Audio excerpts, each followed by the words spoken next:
Go ahead. Night action. There's credible evidence of a leak in the CIA. Peter Sutherland was investigating. He's gone AWOL. Well, after this video, my girlfriend's probably gonna kill me. We started watching season 2 of The Night Agent yesterday. So today I was extremely bored, had nothing to do, washed my car, came home after telling her we'd finished that together, and just blew through the rest of the season. And I have to say, it was a damn good show. So this might be my first video in a long time, or my last. But if you haven't seen the show, definitely check it out. So these are going to be my thoughts. More of a discussion, not necessarily a review, but The Night Agent on Netflix. Here we go.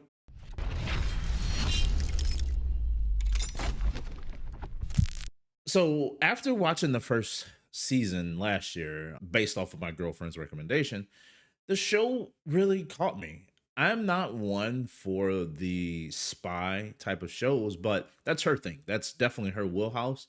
She definitely loves those type of shows. So I sat down and watched it. And I have to say, it grew on me. The story is just any other story that you would get from some of these other spy shows. And it's just about different espionage and counterintelligence and things like that. But it's just the subtle story that's woven beneath makes it much more intriguing for me. The essential love story that plays a part in the show. Now, granted, there is some cheesiness to some of the things that happen in the show and some things that I feel are dramatized for the sake of entertainment on television, but it worked. Everything still carries on, and the pace of the show still carries on. The acting still carries on. The story still carries on in a way that it's still intriguing, have you on the edge of your seat.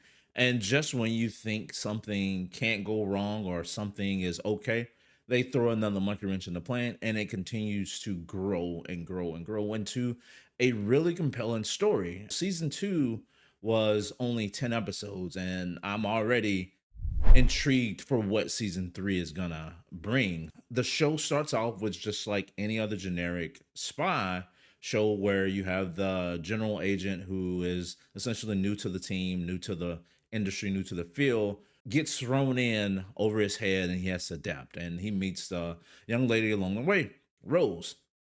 And when they have their interaction and when they have their first meeting and things like that, you instantly can feel the chemistry. And that same chemistry that you feel from season 1 carries over to season 2. And it just feels like it's genuine care for one another with these characters. And that's always just a good sign of great acting and also great writing to put that type of relationship, those type of feelings on paper and have them acted out in a way that just hits home for certain people. So the show again continues the whole spy, CIA, FBI, espionage, counterintelligence type of encounters, and it just goes over and over and over with these encounters, but they never get old. The story never gets old. So Peter Sutherland, who is their main protagonist, takes his first gig as a night agent, or yeah, uh, I guess that's the theme of the show, night agent. But the essential off the books agency is Night Watch.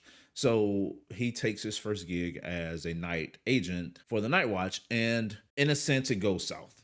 And he struggles with trying to figure out who to trust, who not to trust, and what to do to essentially save certain individuals. Now, as Rose from the first one, she's got a lot of PTSD from her experiences from season 1 that carries over to season 2, and it works well with how it was written into the show, and it plays a good part into just how the story unfolds. So Rose gets wind that something's wrong with Peter, and of course they trauma bonded through season 1, and it carries over to 2 to where, you know, there's genuine love between the two. So she sets out to find him using this proprietary tech software that she kind of has been working with, and she finds him in just a lot of the events from season 1 as far as their interactions, their action, the things that they get themselves into still weaves its way into season 2, but it's on a much bigger scale, and it still works.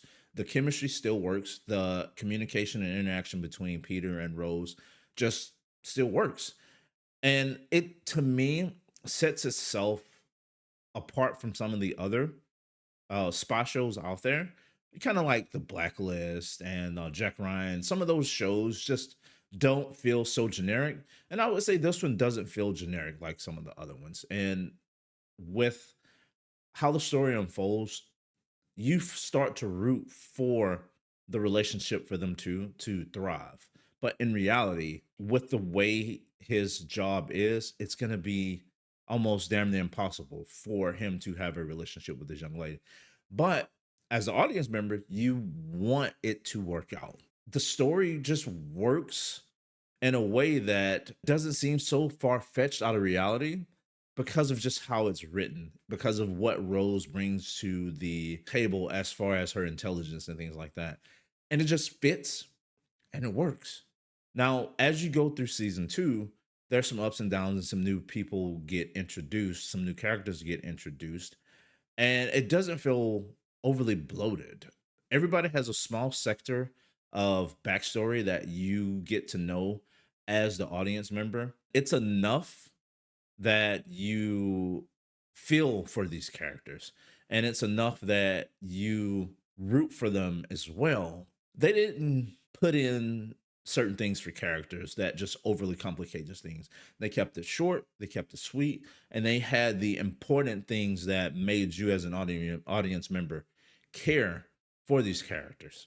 And you meet a couple people throughout the season, and they make decisions, good or bad, that you as an audience question things about them, you root for things about them, and you wonder why they make certain decisions. And I found myself from time to time with this season talking to the television about what this character is about to do. And generally, I don't do that unless the show just kind of engrosses me in.